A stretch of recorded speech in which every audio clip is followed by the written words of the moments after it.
This morning, President Trump's envoy took a walk with Kirill Dmitriev, one of President Putin's most trusted negotiators.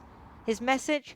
If Russia doesn't sign a peace deal with Ukraine, the US will impose more sanctions. What are your expectations today? Whom do you expect? It's the fifth time President Putin has met Mr. Witkoff. How are you, Mr. President? Despite diplomatic niceties, Russia has continued to bomb Ukraine, much to President Trump's annoyance. Those close to the Kremlin put out a positive spin on today's encounter. It was quite a useful and constructive discussion. The first topic was the Ukraine crisis. The second was prospects for the possible development of strategic cooperation between the US and Russia. But within 3 hours of Mr. Witkoff leaving the Kremlin, President Trump had carried out his threat to impose secondary sanctions on one of the largest consumers of Russian oil, India. The White House posted a new executive order addressing the threats to the United States by the government of the Russian Federation. It says, "I determine that it is necessary and appropriate to impose an additional duty on imports of articles of India, which is directly or indirectly importing Russian Federation oil." It says that within 21 days, articles of India imported into the United States shall be subject to an additional duty of 25%. Kandla Port in Gujarat. The $40 billion worth of goods that India exports to the US are already subject to a 25% tariff. Now it will be 50%, one of the highest in the world.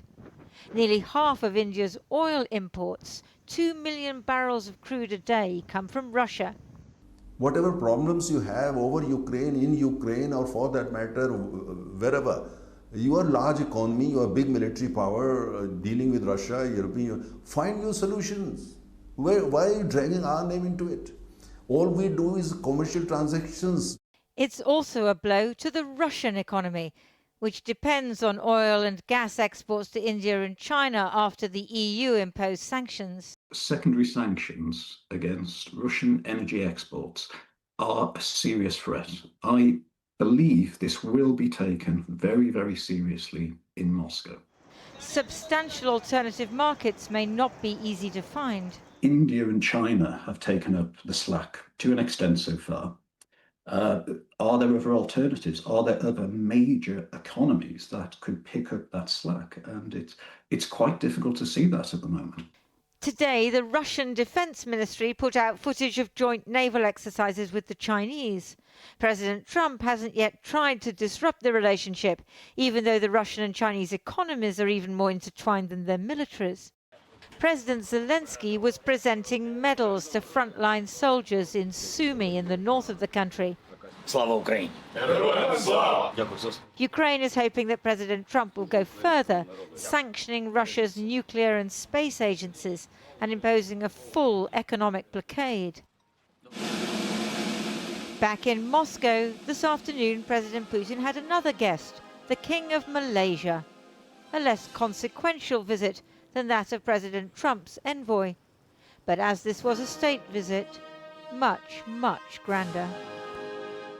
Well, I'm joined now by Isaac Levy from the Centre for Research on Energy and Clean Air. How much effect can these sorts of sanctions on oil and secondary sanctions on people like India have? It's a good question. So as we know today, Trump has increased tariffs on all of India's exports to the United States by 25%. We've seen a widening in the discount of Russian crude oil prices compared to the global trademark prices. So this is causing some state-owned refiners in India to be discouraged from buying Russian crude oil as they try to negotiate a trade deal with the United States of America and try to attain supply of crude oil from non-Russian sources. What we do see is those privately owned refineries, such as the Vladimir or Jamnagar refineries, one of which is part owned by Russian oil giant Rosneft, continue to buy Russian crude oil. So this is very interesting on how it will pan out. India has been estimated as saving around 34 billion euros from buying discounted Russian crude oil. And they'll be weighing up that decision to say, is this worthwhile to continue buying discounted Russian crude oil? But also taking into account that this may result in a threat of higher tariffs from the United States of America. Will it also drive up oil prices around the world? This is one of the threats, actually. So as a result of Russia having to offer discounts in its crude oil, it's undesirable for non-sanctioning countries to buy Russian crude oil if the result of doing so could be higher tariffs faced by the US. So there will be an increase in demand for non-Russian oil, such as those Middle Eastern crude oil grades that are sold to those sanctioning countries. And as India perhaps shifts towards those grades of non-Russian oil as well. So there could be an increase in global oil prices as a result of this. What else could Trump do on Friday if he wants to hit Russia?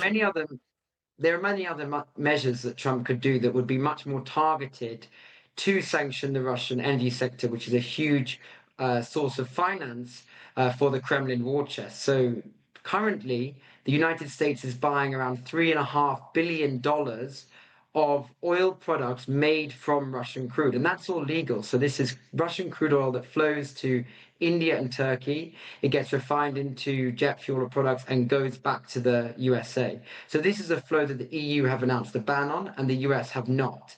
So this is an obvious way where the United States could implement sanctions that would be much more targeted on the Russian energy sector rather than putting tariffs on all Indian exports to the United States, as well as also sanctioning those shadow fleet tankers that continue to transport Russian oil and pose threat to the environment as well.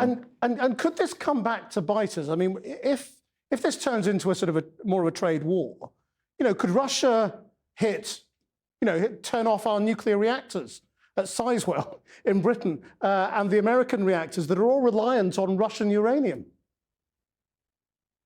Yeah, well, I think, to be honest with you, this is a measure implemented by Trump to try and encourage other countries to buy more US energy rather than actually threatening significant trade wars or flows of energy that would come to the UK and the US, as you mentioned. So I believe that there are ways that the US could actually target the Russian energy sector more specifically without disrupting oil markets and energy markets globally as significantly. Isaac Levi, thank you very much indeed. Thank you. Well, joining me now from Kyiv is Kira Rudik, Ukrainian politician and leader of the opposition Kholos party. Kira, it's good to have you back on the programme. When you hear what you just heard, are you encouraged by the supposed, tougher line against Russia from Trump and also by the sanctions? Hi, Matt, and thank you so much for having me. I can tell you one thing. There has been so many deadlines and so many threats by President Trump that we choose not to be encouraged than not to have additional disappointment as we had many times. Of course, it is good if Russia's economy will be hit, but as we discussed, would it really be hit enough?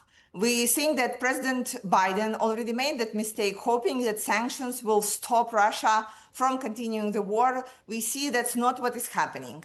Basically, what is happening right now is President Trump is going from country to country and asking them to pick a side. Are they with the United States and democratic world, or are they with China, Russia, Iran, and North Korea? And that would basically mean, are you buying energy resources from the from the United States, or are you buying it from Russia and its satellites? So this has Ukraine as a secondary question. And if we are talking about how would it affect Ukraine, or if Russia would be ready to stop, we should not be listening to words. We should be looking at the actions. Here in Ukraine, we will see it very quickly if Russia is ready to end the war. Okay, but if the sanctions, the secondary sanctions, are indeed imposed, as they might be, do you think that will make a crucial difference for you? That will be a good step forward because it will make a hit on the Russian economy, and they will not be able to regroup and plan for the next additional campaigns in autumn, in spring, etc. Would it stop right away Russia's attacks on our cities or their push on the front line? I'm not persuaded. And again, let's see what would happen, because Russia tends to lie a lot. And we have seen them trying to fool President Trump many, many, many times.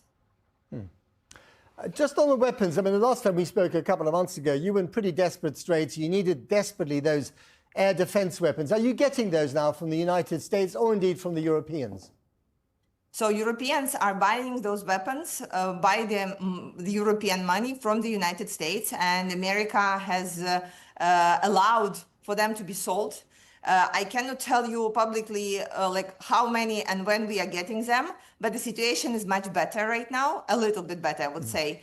And we still do not have enough because the attacks on Kiev and other cities, they continue. In fact, the most massive and deadly attack just happened a couple of weeks ago here, and it was really devastating. I know every time there is an attack, it's bigger, more hurtful, and feels more like Armageddon. But this is what is happening because even if there are some sanctions, Russia is still able to increase their manufacturing of drones and weapons and missiles, and they actually are able to increase their attacks on Ukraine. Okay, just briefly, and on domestic politics, I mean, one could argue that President Zelensky has reached a low point, especially with a sort of, with a back and forth over corruption. There was a vote in Parliament, first of all. He wanted to end the independent corruption body. Then there was a vote in Parliament to stop that. How did you vote in Parliament on that corruption thing? I did not vote on that, and my party did not vote on that, of course, because we are supporting the anti-corruption organs. We were the ones to vote for the bills that were establishing those organs. And of course, right after this vote, we have submitted a bill to roll back all the changes that President's party made, and these changes were rolled back. Right. But just in 10 seconds, was he being soft on corruption? Was it a mistake? Of course, it was a huge mistake. We cannot allow right now even a hint of being tolerant to the corruption, given how many and how much support we are getting from our partners. All right. Kira Rudik, thank you very much indeed. Thank you.